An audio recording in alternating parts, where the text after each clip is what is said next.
ఉన్న సిచ్యుయేషన్లో సినిమాలు అనేవి వీకెండ్కే పరిమితం అవుతున్నాయి. సో ఇది 1 వీక్ కూడా అయిపోయింది. సెకండ్ వీక్ కూడా గ్యారంటీ రన్ ఉంటుందనే కాన్ఫిడెన్స్ ఏంటి? డెఫినెట్గా అండి. ఇప్పుడు ఫర్ ఎగ్జాంపుల్ చెప్పాలంటే రామ్ గారి ఫస్ట్ సినిమానే ఉంది దేవదాసు.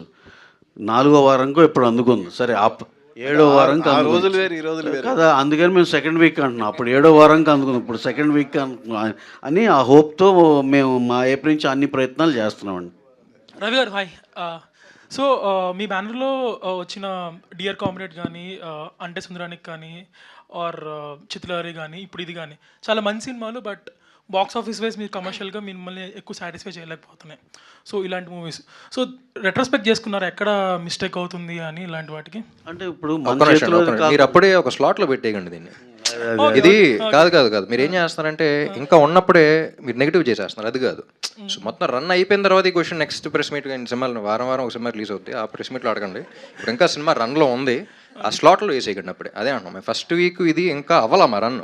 మేము ఆల్రెడీ యాంటిసిపేట్ చేసాం, తక్కువ టికెట్ రేట్లు పెడదాం. నేను శశి గారు అక్కడ కూర్చొని రవి గారితో మాట్లాడినప్పుడు తక్కువ టికెట్ రేట్స్ పెడదాం, నవంబర్ డెడ్ సీజన్, అసలు వద్దనుకున్న సీజన్లో వస్తున్నాం. సో ఫస్ట్ వీక్ కాదు, సెకండ్ వీక్ పికప్ అవుద్ది. So this is what we already anticipated.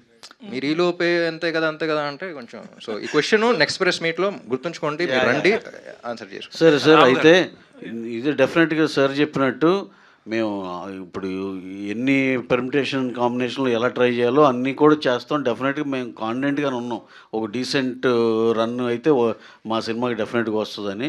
మీరు అడిగింది మా తీసేసి మీరు అంటే సుందరానికి డియర్ కామ్రేడ్ ఇవి అంటున్నారు. అది ప్రతిదానికి ఆ టైంలో, ఎందుకంటే మళ్ళీ ఎప్పుడో అడిగేది దీనికి కూడా ఆన్సర్ చేసేస్తాను. నేనేమంటున్నానంటే నెంబర్ ఆఫ్ ఫ్యాక్టర్స్ ఉంటాయండి. ఒక సినిమా తీసి నిలబెట్టుకుని పబ్లిసిటీ చేసి అన్నీ చేసినా కూడా ఇంకా ఎక్స్వైజీ ఫ్యాక్టర్స్ ఉంటాయి. అవి ఏంటనేది ఎప్పటికప్పుడే అనలైజ్ చేసుకుని నెక్స్ట్ ఆ తప్పులు జరగకుండా చూసుకుంటూ వెళ్ళటమే. ఇది కాక మన చేతిలో లేని ఫ్యాక్టర్స్ కూడా ఉంటాయి, దానికి మనం ఎవరూ ఏం చేయలేము. దాన్ని ఎలా ఓవర్కమ్ చేసుకోవాలో మ్యాక్సిమం డ్యామేజ్ తగ్గించుకోవడం చూస్తాం. కానీ ప్రాపర్ ఆన్సర్ తర్వాత నెక్స్ట్ ప్రెస్ మీట్లో. రామ్ గారు, so one thing I observed in the movies, మీరు హీరోయిజానికి ఎక్కడ స్కోప్ ఇవ్వలేదు ఎక్కువ. You went with the flow, you went with the character. So was that a conscious decision? అంటే మీకు స్కోప్ ఉండింది చాలా చోట్ల to keep that fight or to keep that song. So why was it not taken? Very good question అండి. మహేష్ కొంచెం స్టార్టింగ్లో cinema okay అయిన తర్వాత చాలా ఆనెస్ట్ స్క్రిప్ట్తో వచ్చాడు. కానీ ప్రతి డైరెక్టర్ జరిగేలాగానే మహేష్ కూడా చాలా చుట్టుపక్కల ఉన్న ఫోర్సెస్, రామ్ ఉన్నాడు, ఇంకా పెంచాలి కదా, అది చేయాలి కదా, ఇక్కడ ఐటమ్ సాంగ్ పెడదాం, అది పెడదాం. మధ్యలో జాతర సీన్ ఫస్ట్ ఒకసారి కన్ఫ్యూజ్ అయిపోయి వచ్చాడు. సార్ జాతర సీన్లో ఐటమ్ సాంగ్ ఉండయో బాబు, ఇది చాలా చుట్టుపక్కల కన్ఫ్యూజ్ చేస్తారు, నీకు కరెక్ట్ అనిపించట్లేదు, నీకు తెలిసేది. Let's make it an honest film. ఈ సినిమాలో నేను కనపడకూడదు, సాగర్ అనే క్యారెక్టర్ ఒక్కడే కనపడాలి. ఎందుకంటే లైక్ ఐ సెడ్, తెలుగు సినిమాలు ఇన్ని సినిమాలు వచ్చినాయి కానీ ఒక కొత్త ఎమోషన్ ఇంట్రడ్యూస్ చేసే సినిమా లేదు. Like I said before the release also, fan star మధ్య అన్నీ చూసాం కానీ ఈ రిలేషన్షిప్ అనేది ఎప్పుడు ఎక్స్ప్లోర్ చేయాలి. మన సినిమాకి మాత్రం, మన తెలుగు ఇండస్ట్రీకి మాత్రం పరిమితమైంది.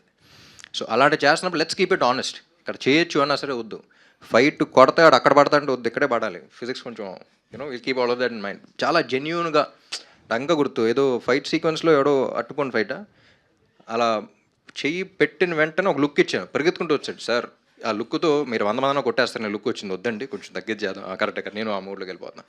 So beat my body language in fights కానీ అది కానీ you'll see a new person, you will never see Ram. So that is something that, అదే అన్న అంత ఆనెస్ట్గా చేసాం అనే ఇదే ఈ సినిమా. సో ఆంధ్రకి తాలూకు ఇస్ ఆల్ అబౌట్ ఆనెస్టీ. ఎక్కడ ఇప్పుడు సినిమా చూసిన వాళ్ళు కూడా రామ్ ఎక్కడ కనపడలేదు, సాగరే కనపడ్డాడు అంటున్నారంటే that's the reason why. So Mahesh garu, so I saw the movie with you in Goa IFFI. So లాస్ట్లో క్లాప్స్ కొట్టారు కొన్ని సీన్స్కి. So were you anticipating that in that place? Because అంతా నాన్ తెలుగు స్పీకింగ్ కదా. అదే బేసికల్గా అందరూ అక్కడ చాలామంది హిందీ వాళ్ళు, మలయాళం వాళ్ళు, తమిళ వాళ్ళు ఉన్నారు. I don't know what they are understanding. Subtitles నేను చూస్తున్నాను. So I'm really amazed by the response అండి. లాస్ట్ 20 minutesలో ఐ థింక్ 3-4 times క్లాప్స్ కొట్టారు. So thank you for bring it out. తర్వాత షో అయిపోయిన తర్వాత ఒక ఇంగ్లీష్ లేడీ వచ్చి నాతో చెప్తుంది, I was so moved by the film అని. అంటే నీకేం అర్థమైంది, మన ఫ్యానిజం గురించి నీకేం తెలుసు అనుకున్నా. కానీ అగైన్ అదే అంటున్నా, ఫ్యాన్ స్టార్ అన్నా సరే ఇట్స్ నాట్ దానికి మాత్రమే పరిమితమైంది కాదు. అసలు సినిమాలు ఎందుకు తీస్తాం మనం, వన్ ఆఫ్ ద రీజన్స్ అంటే to get inspired by films. ఇప్పుడు ఒక కాన్ఫిడెన్స్ వస్తుంది సినిమా చూసినప్పుడు, ఒక ఇన్స్పిరేషన్ వస్తుంది. అదే కదా సినిమా అంటే అని చెప్తూ అదే సినిమాతో ఒక మెసేజ్తో పాటు ఇచ్చాం. ఆ మెసేజ్ కూడా రుద్దకుండా మీరు చూస్తున్నప్పుడు that's what you take home అనమాట. So that's why call this a great film. Ram garu hello అండి. సో సినిమా చూస్తున్నంతసేపు నాకు మైండ్లో ఒకటి రన్ అవుతూ ఉంది ఏంటంటే, చాలా లైకబుల్గా కనిపించారు ప్రతి ఫ్రేమ్లోని మీరు. అసలు ఈ జోనర్లో అసలు ఈ జోన్లో అసలు ఉన్న హీరోలు ఎవరు, అసలు ఎవరు చేస్తున్నారు ఇలాంటి సినిమాలు అనిపిస్తే లిటరల్లీ అసలు ఎవరు లేరు కాంపిటీషన్. కాకపోతే మీరు కూడా ఈ జోన్ని వదిలేసి మీరు ఒక last few films full mass commercial films వైపు వెళ్ళారు. అంటే ఆల్మోస్ట్ పెద్ద హీరోలు పాన్ ఇండియా అని చెప్పి రవి గారు ఉన్నారు కాబట్టి పక్కనే అందరినీ పాన్ ఇండియా వైపుకి తీసుకెళ్ళి చెడగొట్టేశారు మొత్తం హీరోలు అందరినీ. మీరు కూడా యాజ్ అన్ యాక్టర్ కన్ఫ్యూజ్డ్గా కాకుండా ఒక అంటే ఆడియన్స్ ఈ జోనర్కి ఈ సినిమా రిజల్ట్ ఎటు ఉన్నా సరే ఒక జోనర్కి ఫిక్స్డ్ వాల్యూ ఫిక్స్డ్ ఆడియన్స్ ఉన్నారు. దీన్ని వదిలేసి వేరే జోన్లోకి వెళ్తే మేబీ లాస్ట్ టైం మీరు కొంచెం ఇబ్బంది పడినట్టే పడతారేమో. అర్థం కాలేదండి క్వశ్చన్. అంటే అదే ఈ జోనర్ వదిలేసి మీరు ఈ టైప్ ఆఫ్ స్పేస్ వదిలేసి కాంపిటీషన్ లేని స్పేస్ని కంప్లీట్ మాస్ కమర్షియల్ సినిమాల మీద వెళ్తే అలాగే ఇబ్బంది పడతారేమో. లేదండి, ఇప్పుడు అమెరికా వెళ్ళా, అక్కడ వెళ్ళిన ప్రతి స్క్రీన్లో 2 సినిమాల పేర్లు బాగా గట్టిగా వినపడినాయి. అది గెస్ట్ చేయండి ఏంటో. Take while guess. అంటే రెడీ చేశాను, దేవదాస్ చేశాను. సినిమాలా ఏదండి నా సినిమా మీ సినిమాలా? ఇస్మార్ట్ శంకర్ మస్తుగా ఉండాలి. జగడం అండ్ ఇస్మార్ట్ శంకర్. నేను షాక్ అయ్యాను, ఇన్నేళ్ల తర్వాత ఇంకా గుర్తుపెట్టుకుంటున్నారంటే. అంటే రెడీ నాతో నా ప్లస్ పాయింట్ మైనస్ పాయింట్ రెండు ఏంటంటే they've accepted me in all the genres. Devadas కానీ, జగడం కానీ, రెడీ కానీ, కంద్రీక కానీ, ఇస్మార్ట్ లైక్ ఇప్పుడు నేను శైలజాకి ఇస్మార్ట్ శంకర్కి మీరు ఎక్స్పెక్ట్ చేయగలుగుతారా? సో అన్ని జానర్స్లో యాక్సెప్ట్ చేశారు. మన తెలుగు ఆడియన్స్ ఏంటంటే ఏ జానర్ అన్నింటిలో యాక్సెప్టెన్స్ ఉన్నప్పుడు దాని కరెక్ట్ సినిమా ఇస్తే వాళ్ళు ఖచ్చితంగా చూస్తారు. సో అది వదిలేసి ఇదే జానర్లో చేస్తానని కాదు. అంటే మీరు జగడం చేసే టైంకు ఇస్మార్ట్ శంకర్ చేసేటప్పుడు మీరే మిక్స్ చేసేవారు జానర్స్. క్లాస్ సినిమాలు తీసేవారు, మాస్ సినిమాలు తీసేవారు, కమర్షియల్ సినిమాలు తీసేవారు. ఇన్ఫాక్ట్ ప్రతి హీరో అలా మిక్సప్ చేసేవారు సినిమాలు. బట్ ఇప్పుడు చూస్తే ప్రతి హీరో ఇప్పుడు పాన్ ఇండియా సినిమాలు అని చెప్పి కొంచెం ఎక్కువ హై వోల్టేజ్ యాక్షన్ సినిమాలకి వెళ్తున్నారు. ప్రాబబ్లీ మీరు ఇప్పుడు ఆ జోన్ మీకు ఎక్స్క్లూజివ్గా ఉంటుందేమో ఆలోచించుకోండి ఒకసారి. లేదండి, అదే అంటున్నా. నా ప్రతి హీరో సంగతి తెలియదు. Every hero has his own strategy, every hero has their own thing. కానీ పాన్ ఇండియా నేను చెడగొట్టలేదు. నాకు తెలిసి ఏంటంటే తెలుగు సినిమా ఇప్పుడు నేను బాలీవుడ్ వెళ్ళినప్పుడు కొంతమంది మీట్ అవుతున్నప్పుడు తెలుగు వాళ్ళు అంటే ఒక రకంగా చూస్తున్నారు. అమ్మా ఏంటో మన ఎంత జీవిలాగా జో క్యాస్ట్ వీళ్ళు చూసావు ఎలా చేస్తున్నారు. That is the respect that weave gained India wide. Pan India అని మనం కొంచెం అప్పుడప్పుడు అనుకోవచ్చాము, కానీ మన రీచ్ అంత ఉంది. వాళ్ళు రాజమౌళి గారు ఆల్మోస్ట్ హాలీవుడ్ రేంజ్లోకి వెళ్ళగలేరంటే that is the reason why ఇలాంటి ప్రొడ్యూసర్స్ ఉండి పుష్ చేయడం వల్లే వచ్చింది అది. సో పాన్ ఇండియా అనేది it's not a negative thing, it's a positive thing. మనం అంతమంది ఆడియన్స్ని మెప్పించగలుగుతున్నాం అనే ఇది. లేదండి, ఐ డోంట్ మీన్ ఇట్. అంటే పాడు చేయడం అంటే ఇన్ ద సెన్స్ ఒక హై కమర్షియల్ బాగా ఎక్కువ కమర్షియల్ వాల్యూ ఉన్న సినిమాలే ఎక్కువ ట్రై చేస్తున్నారు. ఇదివరకు you use to mix it up. అందరు హీరోలు చాలా relatable young boy next door క్యారెక్టర్లు కూడా ఎక్కువ మంది చేసేవారు.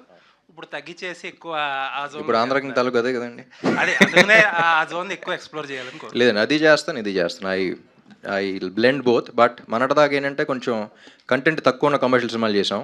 బట్ ఇప్పుడు ఇక్కడ నుంచి కంటెంట్ ఉన్న కమర్షియల్ సినిమాలు చేస్తా. అండ్ కమర్షియల్ సినిమాలు అయితే ఖచ్చితంగా చేస్తాను. But the ones that we respect, like if you see any super star in any industry, వాళ్ళు అక్కడ ఉన్నారంటే that's only reason being commercial cinema. Commercial cinema అంటే చిన్న చూపు కాదు. కమర్షియల్ సినిమా అంటే it has a lot of factors. ఎక్కువ మంది ఎక్కువ రకంగా ఎక్సైట్ అయ్యి ఇన్స్పైర్ అయ్యి, ఇప్పుడు it can be the smallest of thing. ఒక హీరో అనేవాడు ఒక పెద్ద మినిస్టర్తో ఎదురెళ్ళాడు అంటే సినిమాలో అది చూసి ఇన్స్పైర్ అయినాడు. ఆ ఏరియాలో అంటే ఒక తప్పు చేస్తున్నప్పుడు ఎదిరించాలి అనే కాన్ఫిడెన్స్ కూడా వస్తూ ఉంటుంది. మేబీ ఆ ఏరియాలో ఉన్న ఎమ్మెల్యేతో he might go and he might stand up for what is right. So you don't know how people get inspired in different ways. Commercial films, Rajinikanth సినిమాలు చూస్తే everything is inspirational. భాషా కానీ, నరసింహ కానీ, whatever it is. చిరంజీవి గారు చేసిన సినిమాలు, బాలకృష్ణ గారు చేసిన సినిమాలు, they're all very inspiring even though they're commercial. So I don't look down upon commercial cinema. They're very metre పట్టుకోవడం చాలా కష్టం, కానీ ఒక్కసారి పట్టుకుంటే దాని మీటర్ దానిదే ఉంటుంది. ఆల్ ది బెస్ట్ అండి. Thank you. రవి గారు, సార్ మీరు అండ్ హీరో గారు కూడా రిపీటెడ్గా స్పీచ్లో తప్పనిసరి పరిస్థితి